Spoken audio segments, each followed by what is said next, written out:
हरि ओम नमो भगवते वासुदेवाय। श्री ओम नमो भगवते वासुदेवाय। डुबकी लगाई तो उन्हें कृष्ण और बलराम जल में साथ साथ बैठे दिखाई दिए। उनके मन में शंका हुई तो उन्होंने जल से अपना सिर बाहर निकाला, परंतु उन्हें जय देखकर आश्चर्य हुआ कि दोनों भाई तो रथ पर ही बैठे थे। उन्होंने फिर जल में डुबकी लगाई तो वह दोनों फिर उन्हें जल से में दिखाई दिए। उन्होंने देखा कि साक्षात अनंत देवी श्री कृष्ण अनंत देव श्री शेष जी और भगवान विष्णु वहाँ विराजमान है। वह रूप देखकर अक्रूर जी का हृदय गदगद हो उठा। उनकी अद्भुत शोभा में वह खो गए। वह बहुत देर तक उन्हें ही देखते रहे। वह परमानंद में गोते लगाने लगे। उन्हें परम भक्ति प्राप्त हो गई। उनका सारा शरीर हर्ष रेक से पुलकित हो उठा। उन्होंने भगवान के चरणों में शीश रख दिया और हाथ जोड़कर उनकी स्तुति करने लगे। 40वां अध्याय। श्री अक्रूर जी द्वारा भगवान श्री कृष्ण की स्तुति। श्री अक्रूर जी बोले, आप प्रकृति आदि सभी कारणों में परम कारण है। आप ही अविनाशी, सर्वदर्शी, सर्वात्मा पुरुषोत्तम नारायण हैं। आपने ही ब्रह्मा जी द्वारा इस चराचर जगत की सृष्टि कराई है।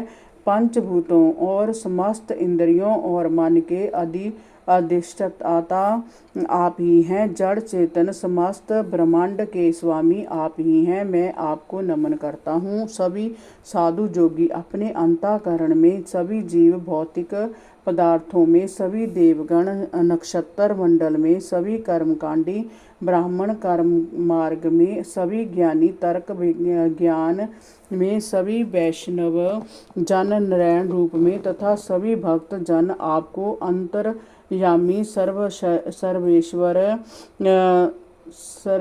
सर्वव्यापक और सर्व आत्मा परमात्मा मानते हैं और आपकी पूजा करते हैं। हे प्रभु, आपकी माया से युक्त जय प्रकृति तीनों गुणों से व्याप्त होने के उपरांत भी आप में लिप्त नहीं है। आपकी दृष्टि निर्लिप्त है और आप समस्त वृत्तियों के साक्षी हैं। आप समस्त जीवों में रहते हुए भी सर्वथा अलग हैं। अगन आपका मुख है, पृथ्वी चरण है, सूर्य और चंद्रमा आपकी आंखें हैं, आकाश नाभि है, दिशाएं कान हैं, स्वर्ण सिर है, देवता आपकी भुजाएं हैं, समुद्र कोख है, वायु प्राण शक्ति है, वृक्ष और औषधियाँ आपके रोम हैं, मेघ सर के केश हैं, पर्वत अस्थियाँ और नाखून हैं, दिन और रात पलकों का झपकना है, प्रजापति जन इंद्रियों हैं और